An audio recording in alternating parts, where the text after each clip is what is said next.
মিরিক যাওয়ার পথে খাদে গাড়ি পড়ে মৃত্যু হলো ৩ জনের, আহত ১৬ জন। নেপাল থেকে মিরিক যাওয়ার পথে দুর্ঘটনা।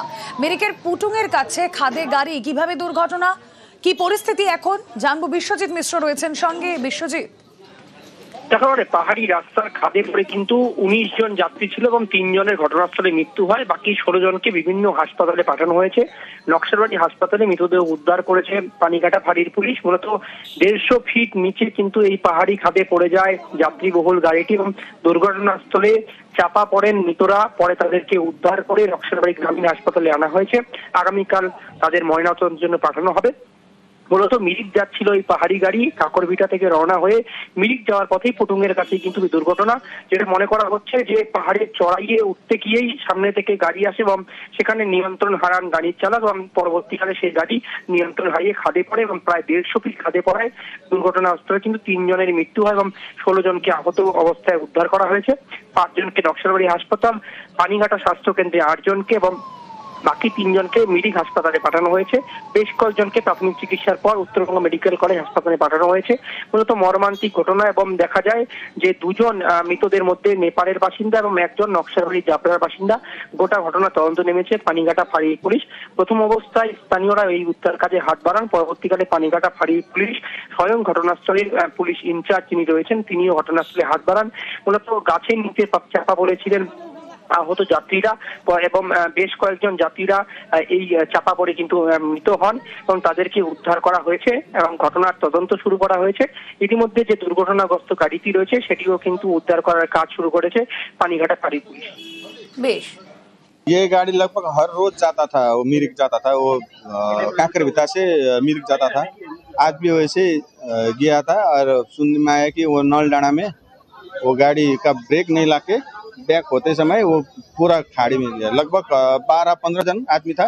12-15 जन में 3 जन को अभी डेट हुआ ऐसा सुनने में आया और घायल भी बहुत लोग हुआ। अभी सबका ट्रीटमेंट चल रहा है। মধ্যমগ্রামে বাসের রেশারেশিতে মর্মান্তিক দুর্ঘটনা। স্কুটারে থাকা ছাত্রীকে পিষে দেয় L238 রুটের বাস। হাসপাতালে নিয়ে গেলে ছাত্রীকে মৃত ঘোষণা। ছাত্রী মৃত্যুর প্রতিবাদে বাসে ভাঙচুর স্থানীয়দের। কথা বলবো, প্রতিনিধি জিয়াউল আলম রয়েছেন সঙ্গে। জিয়াউল, এই মর্মান্তিক দুর্ঘটনা ঘটলো কিভাবে?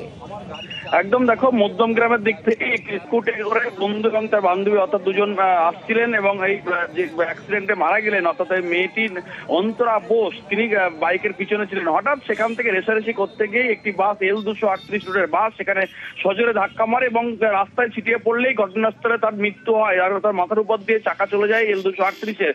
তার প্রতিবাদে তারা রাস্তা অবরোধ করে, যশোর রোড অবরোধ করে তারপরেই এবং এই L238 সেই গাড়ি অর্থাৎ একাধিক গাড়ি বাস ভাঙচুর করে। পরবর্তীকালে পুলিশ গিয়ে অবরোধ তোলে। কিন্তু এলাকার মানুষের দাবি যে যেহেতু বারাসাতে কালী পুজো চলছে, সমস্ত ফোর্স পুলিশ সেখানে কিন্তু বারাসাত শহরে, ফলে যে সমস্ত ট্রাফিকে যেখানে পুলিশ থাকার কথা, ট্রাফিক গার্ডের থাকার কথা, সেখানে কোনো পুলিশ নেই।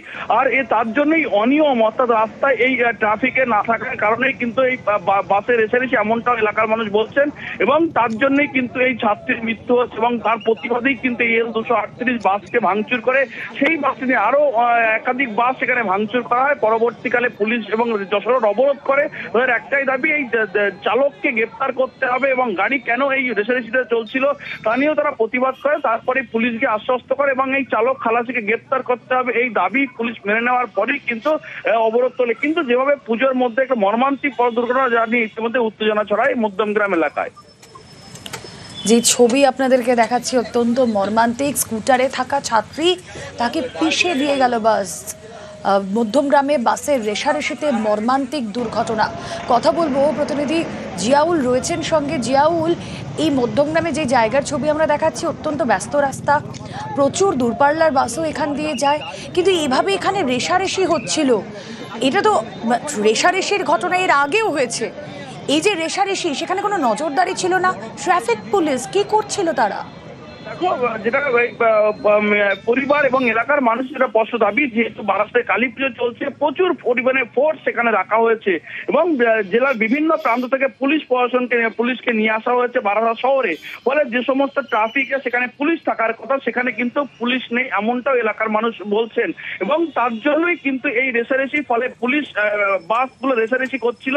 সঙ্গে মধ্যমগ্রাম পৌরসভার একাধিক জায়গায় ভ্যাট রাস্তার উপরে পড়ে রয়েছে, ফলে রাস্তা কিছুটা সংকুচিত হয়ে গেছে এবং তার জন্য এই রেষারেষি এবং তার থেকেই এই ছাত্রীর মৃত্যু, এমনটাও কিন্তু এলাকার মানুষ বলছেন। কিন্তু যেভাবে এর কিছুদিন আগেও পুলিশ কিয়স্কে ভাঙচুর হয়েছিল, সেখানেও এই মর্মান্তিক দুর্ঘটনা, সেখানেও কিন্তু রেষারেষির ঘটনা।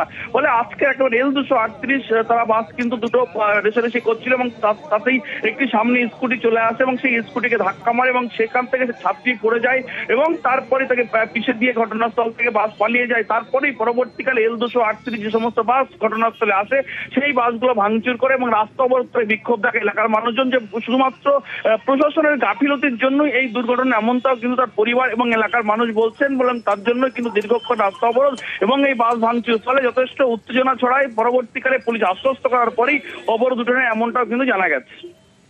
ওকে,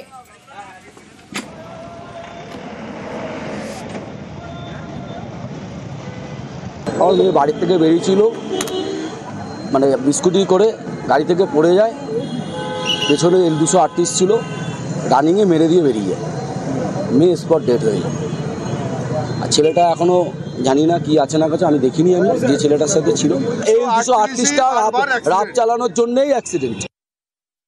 ন্যায় চেয়েছিলাম, 5 ঘন্টা ধরে আমরা ন্যায় চেয়েছিলাম, পাইনি বলে আজকে আমরা নিয়ে হাতে আমাদের প্রশাসন হাতে তুলে নিতে হয়েছে। কিন্তু এখন এরাই আমাদের লোকজনকে সব তুলে নিয়ে চলে যাচ্ছে। কি কারণের জন্য? প্রশাসনকে বলার পরে প্রশাসন করছে না, এখন আমাদের ছেলেপেলাদের নিয়ে চলে যাচ্ছে। দুর্ঘটনা থেকে রক্ষা পেল রাষ্ট্রপতি দ্রৌপদী মুর্মুর চপার। আজকে কেরলে গিয়েছেন রাষ্ট্রপতি দ্রৌপদী মুর্মু এবং তার চপার নামার পরে তিনি নেমে আসেন চপার থেকে এবং তারপরে ওই নতুন সদ্য নির্মিত টারম্যাকে ধস নামে। পেছনের চাকা দেখুন বসে যাচ্ছে। সেই সময় সবাই মিলে তুলে ধরার চেষ্টা করলো চপারকে এবং চপারটিকে একটু এগিয়ে রাখা হলো। রাষ্ট্রপতি নামার পরেই এই ঘটনা। দুর্ঘটনার হাত থেকে রক্ষা রাষ্ট্রপতির চপারের। আজকে তিনি শবরীমালা মন্দিরে যাচ্ছিলেন, যাওয়ার কথা ছিল এবং তারপরে তিনি এই টারম্যাক থেকে নেমে, হেলিকপ্টার থেকে নেমে, চপার থেকে নেমে তিনি সোজা শবরীমালা মন্দিরে যান। কিন্তু তার নামার কিছুক্ষণের মধ্যেই এই নয়া হেলিপ্যাডে ধসে বিপত্তি। আর ঘটনায় উদ্বেগ প্রকাশ মুখ্যমন্ত্রী মমতা বন্দ্যোপাধ্যায়ের। তিনি এক্স হ্যান্ডেলে পোস্ট করলেন এবং লিখলেন যে দ্রৌপদী মুর্মুর দীর্ঘায়ু কামনা করলেন।